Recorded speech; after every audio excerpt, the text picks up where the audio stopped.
हम लोग अपने लर्निंग प्रोसेस को कंटिन्यू रखते हुए मूविंग एवरेज की सीरीज़ के जो हमारा एक पेंडिंग सेशन है, जहां पर हम लोग एक मल्टीपल मूविंग एवरेज 8, 14, 21 के मूविंग एवरेज के कन्वर्जन पे बात कर रहे थे और ये समझ रहे थे कि कैसे आप एक राइट एग्जीक्यूशन तक पहुंचेंगे। देखिए, ट्रेंड का आइडेंटिफिकेशन और राइट एग्जीक्यूशन में बहुत बड़ा डिफरेंस होता है सर।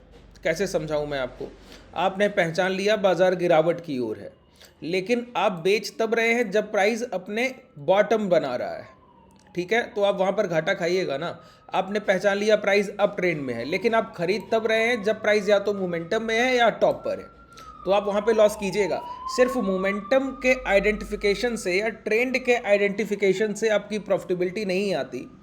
आपका सही समय पर एग्जीक्यूशन, सही प्राइस पर एग्जीक्यूशन उससे ज़्यादा ज़रूरी होता है जब आप लाइव मार्केट को ट्रेड कर रहे होते हैं। इसी के लिए हम लोग किसी टूल या इंडिकेटर का यूज़ करते हैं। वैसे प्राइजेक्शन के लिए कि मार्केट का सेंटीमेंट क्या है, डायरेक्शनल ट्रेंड क्या है, इसके लिए तो प्राइजेक्शन आपके लिए इनफ है। लेकिन जब आप बाजार में नए हैं ना, तो आपका एग्जीक्यूशन कैसे एकदम इक्वल, बिल्कुल टाइम टू कट होना चाहिए, ठीक है? एकदम समय पर होना चाहिए। तो उसके लिए हम लोग क्या यूज़ करते हैं? उसके लिए किसी इंडिकेटर या टूल का यूज़ करते हैं जब आप एज अ बिगनर बाजार में ट्रेड कर रहे हैं, ठीक है? अब देखिए, इसके लिए मैंने आपको बताया कि अगर प्राइस का मोमेंटम डाउन साइड है, प्राइस लोअर लोज के फॉर्मेशन में है, तो क्या किया जाए? पिछले 10 मिनट के औसत भाव और 20 मिनट के औसत भाव और 30 मिनट के औसत भाव, ऐसे एवरेज प्राइजेस का एक बल्क ऑर्डर कि 10 मिनट का एवरेज प्राइस, 20 मिनट का एवरेज प्राइस, 30 मिनट का एवरेज प्राइस एक ही प्राइस हो गया, ठीक है? अब वो क्या है? वो एक ऑर्डर ब्लॉक का रेंज है कि 10 मिनट के सेलर भी उसी भाव पर बैठे हैं, 20 मिनट के सेलर भी उसी भाव पर बैठे हैं और 30 मिनट के सेलर भी उसी भाव पर बैठे हैं। तो वहां पर आप अगर एंट्री करेंगे तो आपकी गलती की गुंजाइश ना के बराबर रह जाएगी और वहां से आपका जो रिस्क मैनेजमेंट होता है वो बहुत परफेक्ट हो जाता है। अगर मैं आपको बोलूं कि कोई ट्रेड आप 100 रुपए पर अगर उसको बेचिए और 101 के ऊपर जाने पर निकल जाइए और अब ये डाउनफॉल आएगा तो 90 तक आएगा, तो रिस्क रिवॉर्ड रेशियो देखिए कितना आपका रिच हो गया, है ना? आप कितना ज़्यादा रिस्क रिवॉर्ड रेशियो में हाईली प्रोबेबिलिटी को ट्रेड कर रहे हैं कि अगर आप 10 ट्रेड करेंगे तो एक आध गलत हो गया तो भी कोई दिक्कत नहीं, और 10 में 9 गलत होने के बाद एक भी सही हो गया तो भी आप बहुत बड़ा पैसा अमाउंट लेकर जाने वाले, ठीक है? तो लोअर रिस्क और हायर रिवॉर्ड को जब हम टारगेट करते हैं तो हमारे लिए सही परफेक्ट एंट्री का इंपॉर्टेंस बहुत बढ़ जाता है, ठीक है? और ऑप्शन बायर्स और इक्विटी बायर्स के लिए, इंट्राडे के लिए या स्विंग जो कर रहे हैं उनके लिए तो ये बहुत ज़रूरी है। हेजिंग करने वाले ट्रेडर्स को सर 1000, 12, 1500 पॉइंट के मार्केट के मोमेंटम से कोई फ़र्क नहीं पड़ता, उनको तो पैसा बाजार लाकर देता ही देता है। जो ऑप्शन बायर लूज़ करते हैं, जो आप लोग पैसा बाजार में गवा देते हैं ना, वही हम लोगों की कमाई है सर। आपका पैसा ही हम लोग कमा कर अपने घर लाते हैं। अब समझिए पहले कैसे करना है।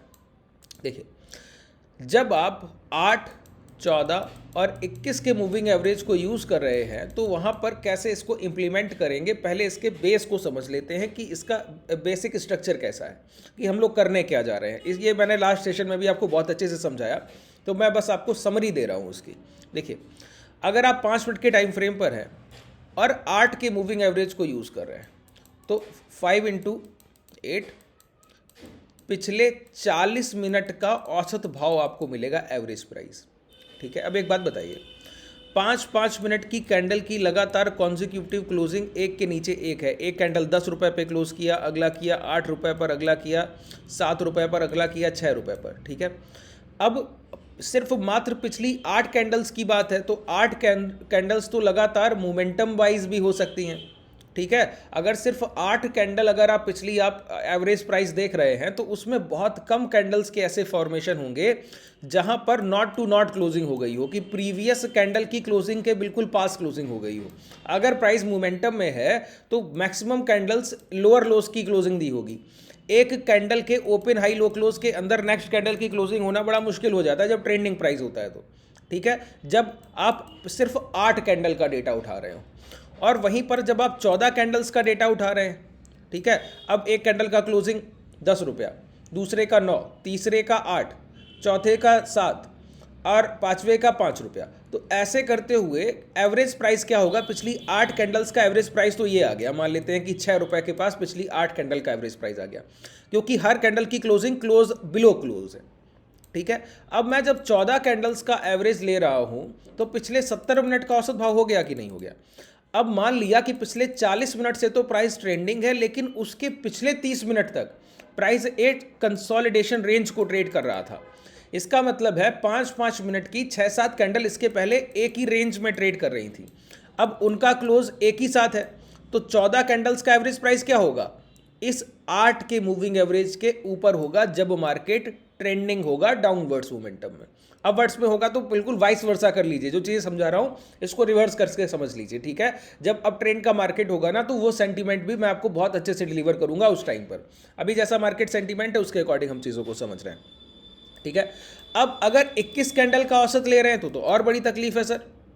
बात मानते हैं कि नहीं मानते। अब 21 कैंडल का औसत ले रहे हैं तो वहाँ पर तो आपको 105 मिनट का पूरा एवरेज प्राइस, तो और ज़्यादा प्रोबेबिलिटी है कि कई एक कैंडल्स मिले जिनकी क्लोजिंग क्लोज टू कॉस्ट हो गई हो।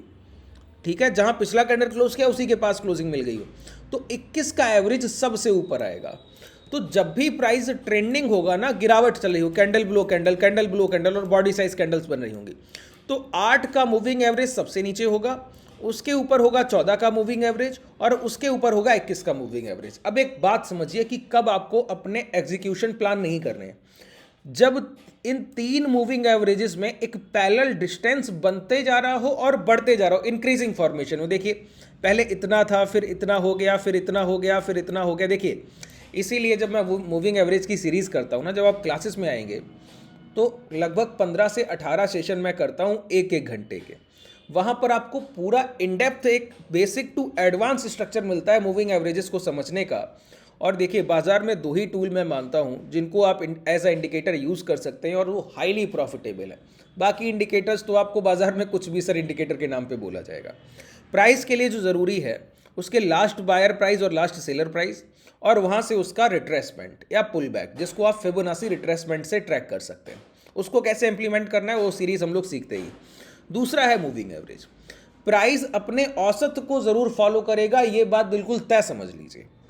ठीक है, तो इन पर आपका एक इनडेप्थ स्टडी होना चाहिए प्राइजेक्शन के साथ। प्राइजेक्शन के साथ जो 2 चीज़ें चलती हैं वो आपका वॉल्यूम और उसका एवरेज, बस 2, कि कितनी खरीदारी आई वो पता लगे और उस खरीदार या बिकवाल का औसत भाव क्या है वो पता लगे। प्राइस एक्शन के साथ इन 2 चीज़ों का कॉम्बिनेशन ये आपके लिए सबसे महत्वपूर्ण होता है। इसी पर हम लोग जब आप आएंगे तो आपको समझ में आएगा कि कितना हम लोग नॉलेज गेन करते हैं और प्रैक्टिकल मार्केट में बैठने के बाद चीज़ें आपके लिए कितनी आसान हो जाती हैं। अगर आप हमसे जुड़ना चाहें तो डिस्क्रिप्शन में टेलीग्राम का लिंक मिल जाएगा, एप्लीकेशन का लिंक आपको कमेंट सेक्शन के पिन कर दूंगा, वहाँ भी मिल जाएगा और डिस्क्रिप्शन में भी मिल जाएगा। ठीक है, समझिए। अब जब इन 3 कैंडल्स के बीच में एक डिफरेंस बढ़ता जा रहा हो तो एक बात तो समझ लीजिए कि ये एक राइडिंग ट्रेंड है जो टॉप पर बेचकर बैठा है। अब आप मिडिल ट्रेंड में कहीं एंट्री नहीं करेंगे, बिल्कुल तय। नहीं तो यही आपकी पहली गलती होती है, ट्रेड एग्जीक्यूशन। पहले ये समझ लीजिए कि कब आपको ट्रेड नहीं कर रहा है। तो जब इन 3 एवरेज लाइंस के बीच डिस्टेंस बढ़ रहा हो तब बिल्कुल ट्रेड एग्जीक्यूट नहीं करना है। अब आपको कब अपॉर्चुनिटी गेनर बनना है। अभी तो अपॉर्चुनिटी गिवर बन गए कि हमको पता है कि यहाँ पर कोई एग्जीक्यूशन है ही नहीं, ये तो ट्रेंडिंग मार्केट है, यहाँ अगर एग्जीक्यूट कीजिएगा तो इतना बड़ा एसएल कौन देकर जाएगा। स्टॉप लॉस पे भी तो काम करना है ना। ठीक है, रिस्क जब लोअर लेंगे तभी हमारा रिवॉर्ड हायर होगा, तो रिस्क को जितना कम रखा जाए। तो मैंने आपको क्या बताया, अभी क्या चल रहा है कि अब प्राइस ने 10 रुपए से गिरने की शुरुआत की। 8 कैंडल का औसत भाव है 6 रुपया और 14 कैंडल का औसत भाव है 8 रुपया, 21 कैंडल का एवरेज प्राइस है 9 रुपया। अब बताइए मैं 6 रुपये पर बेचूं कि 8 रुपये पर बेचूं कि 9 रुपये पर बेचूं, नहीं पता है ना। प्राइस ट्रेड कर रहा है 5 रुपया से, प्राइस जो ट्रेड कर रहा है वो 5 रुपये, तो कैसे बेच दूं। ठीक है, तो नहीं बिकवाली करूंगा। इसको मैं पहले आपको समझा दूं, एक एक कंडीशन को समझिए। 3-4 सेशन भी हो जाएंगे ना तो मुझे कोई तकलीफ नहीं है, मैं पूरे सेशंस आपके लिए करने के लिए तैयार हूं। बस आप चीज़ों को बेहतर तरीके से समझिए। 8 का मूविंग एवरेज क्लोज के सोर्स के साथ रखना है। ठीक है, और यहाँ पर अब आप क्या कीजिए, एक मूविंग एवरेज मल्टीपल ले लीजिए, क्योंकि आप अलग अलग एवरेजेस को लगाएंगे और यहाँ से डायरेक्टली ये पीरियड्स में देखिए 14-21 को छोड़ दीजिए और ये सारे क्लोज बेसिस हैं, कुछ भी आपको नहीं करना, सिंपल मूविंग एवरेज हैं ये सारे, आपको कुछ नहीं करना है और सारे क्लोज बेसिस हैं। ठीक है, तो आपको क्या करना है, प्लॉट 1 फर्स्ट पीरियड और सेकंड पीरियड को छोड़ देना है, 35, 50, 100, 200 को हटा दीजिए। प्लॉट 6543 ये हटा दिए। अब 2 एवरेजेस हमारे पास और रह गए, तो टोटल 3 मूविंग एवरेजेस हमारे पास रह गए, 14, 21 और 8। ये इसलिए किया, इसको अलग अलग भी 3 मूविंग एवरेज यहाँ पर लेते, एक 21, एक 14, एक 8, फिर उनके कलर चेंज करते। तो इतना समय क्यों लगाए सर, मल्टीपल मूविंग एवरेज का यूज़ कर लेंगे। ये मल्टीपल मूविंग, कई लोग कमेंट कर रहे थे कि उनको मल्टीपल मूविंग एवरेज का ऑप्शन किसी डीमेट में नहीं दिख रहा है, ट्रेडिंग व्यू के चार्ट पे नहीं दिख रहा है। तो मैं आपको बता दूं, ये जो मैं डीमेट, ये धन का डीमेट यूज़ कर रहा हूं, इस पर्टिकुलर डीमेट का लिंक आपको डिस्क्रिप्शन में मिल जाएगा, ठीक है। इसी डीमेट को आप भी यूज़ कर सकते हैं। यहाँ पे बहुत सारे आपके लिए, जैसे आप स्काल्पिंग करते हैं, ठीक है, तो यहाँ पर आप बाई नाउ पे क्लिक करेंगे तो आपको मार्केट प्राइस से एलटीपी या लिमिट प्राइस चाहिए या कितना लॉट साइज चाहिए, वो सारी चीज़ें। यहाँ पे क्या है, स्काल्पर्स का एक ऑप्शन है, ठीक है, डायरेक्टली स्काल्पर्स का ऑप्शन है। अब आप यहाँ पर निफ्टी बैंक को डायरेक्ट तो नहीं खरीद सकते क्योंकि ये स्पॉट प्राइस है ना, इंडेक्स प्राइस है। तो आप अगर टाटा मोटर को खरीदना चाहें, अब आप स्काल्पिंग के क्लिक करेंगे तो यहाँ पर कुछ नहीं आपको भरना है, कितना क्वांटिटी चाहिए डायरेक्ट, ठीक है। अब आप 50,000 का, 50,200 का कॉल ऑप्शन बाई करना चाहें तो यहाँ पर चार्ट पे आइए, स्काल्पिंग के क्लिक कीजिए, कितना लॉट साइज 15 के मल्टीपल में बढ़ता जाएगा, बैंक निफ्टी का होगा, ठीक है। तो इस तरीके से आप चीज़ों को यूज़ करेंगे। अब यहाँ पे समझिए, मैं आपको क्या बताया कि कब आपको एग्जीक्यूट नहीं करना है। आपका एग्जीक्यूशन तब नहीं होगा जब प्राइस के तीनों कैंडल्स के, तीनों मूविंग एवरेजेस में एक डिफरेंस बढ़ रहा हो। डिफरेंस बढ़ते ही जा रहा है। देखिए, अब आप यहाँ एंट्री करें तो इतना बड़ा एसएल दीजिएगा, क्योंकि लास्ट ब्लॉक ऑर्डर कहाँ पर है, यहाँ पर है। अभी ब्लॉक ऑर्डर समझाऊंगा, ठीक है। अगर समय मिला तो आज का सेशन, नहीं तो कल का सेशन। जितनी चीज़ें बता रहा हूँ उसको समझ लीजिए। पहले ये समझिए कि कब एग्जीक्यूट नहीं करना है। यहाँ पर आपको मिला इतना एक बड़ा डिफरेंस हो गया। अब आप कहिए कि यहाँ पर मैं इतना बड़ा एसएल लूंगा, अब ये बॉटम लगने जा रहा है सर। जैसे जैसे मोमेंटम वाइल्ड होता जाता है, प्राइस के रुकने की पॉसिबिलिटी बढ़ती जाती है। यहाँ पर देखिए, तीनों कैंडल्स के, तीनों एवरेजेस के बीच में डिफरेंस बढ़ने लगा। आप कहिए कि शॉर्ट नहीं करूंगा, क्यों करूं, ठीक है। प्राइस में पहले एक अपॉर्चुनिटी बनने दीजिए। यहाँ पर देखिए, तीनों मूविंग एवरेजेस के बीच में डिफरेंस है, लगातार डिफरेंस चले आ रहा है। आप कहिए यहाँ बेच, कहीं नहीं बेचूंगा। जब तक प्राइस में परफेक्ट एग्जीक्यूशन नहीं मिलता, मैं कोई गलत एंट्री करने के बिल्कुल पक्ष में नहीं हूँ। अब यहाँ से मोमेंटम की शुरुआत है, आप बोलिए कि यहाँ बेच दीजिए, इस कैंडल पे बेच दीजिए, कहीं से भी रिवर्सल होगा। ये मोमेंटम प्राइस है तो आपके एसएल ट्रिगर नहीं कर रहा है। जब प्राइस एक चौपी रेंज को ट्रेड करेगा ना, तो इसी तरीके के स्ट्रक्चर आपके बार बार एसएल हंटिंग करेंगे। जो लोग बोलते हैं ना कि मार्केट में मूविंग एवरेज कुछ समय तक काम किया, फिर सर अब बहुत एसएल हंटिंग हो रहा है, आप प्राइस एक्शन के साथ चीज़ों को नहीं समझ रहे हैं। आप सिर्फ एक मूविंग एवरेज या किसी टूल को आप सिर्फ सेटअप मानकर बैठे, इस वजह से वो साइकोलॉजिकल कंडीशन आपको लॉस देगा ही देगा। कोई भी इंडिकेटर आपको प्रॉफिटेबल नहीं बनाने वाला, बिल्कुल क्लियर बोलता हूँ, ठीक है।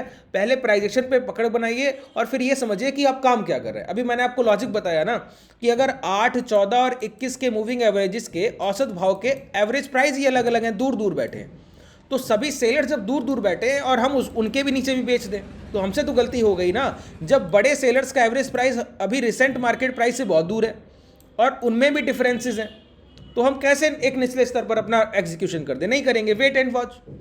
जब तक राइट एग्जीक्यूशन, हमको उस परफेक्ट एंट्री के लिए वेट करना पड़ेगा, तभी हमको मिलेगा। ऐसे डायरेक्टली हमको कोई बोलेगा नहीं कि हाँ बाजार गिर रहा है, 100 का प्राइस 90 है, अब अभी नहीं बेच सकते। अब हमको पहले पता लगना चाहिए कि ये 90 का प्राइस बेचने लायक है या नहीं है, यहाँ से दोबारा ब्लॉक ऑर्डर बनेगा कि नहीं बनेगा, और बड़ी बिकवाली आएगी कि नहीं आएगी, ठीक है। तो जो जो चीज़ें मैंने आपको बताई, उम्मीद है अभी तक जितने पॉइंट्स मैंने टच किए हैं, इसमें कोई आपको, आज के सेशन में मैंने बस इतना ही आपको समझाया कि कब आपको अपना पोजीशन प्लान नहीं करना है, कब आपको अपना एग्जीक्यूशन नहीं करना है, ठीक है। लगभग आपको क्लियर होगा। देखिए, आज शाम का सेशन जो हम लोग करेंगे ना, वहाँ पर हम लोग समझेंगे, अभी हम लोगों ने समझा कि कब एग्जीक्यूशन नहीं करना है। आज रात के सेशन में मैं आपको बताऊंगा कि कब आपको एग्जीक्यूशन प्लान करने हैं 8, 14, 21 पे, ठीक है। अब एक बात तो क्लियर हो गई। देखिए, जब आपको ये पता हो कि क्या नहीं करना है, तो इसके बाद ये बड़ा आसान हो जाता है कि करना क्या है, एग्जीक्यूशन करना कब है। अब यहां पर आप बार बार लॉस करते हैं ऐसे मोमेंटम में, हर बार आपको पता। अब आप जब भी ऐसा सेंटीमेंट देखेंगे, आपको समझ में आ जाएगा कि अपॉर्चुनिटी तो टॉप पर था, ये तो पूरा मोमेंटम का प्राइस है। वेट एंड वॉच, दूर बैठिए भाव से।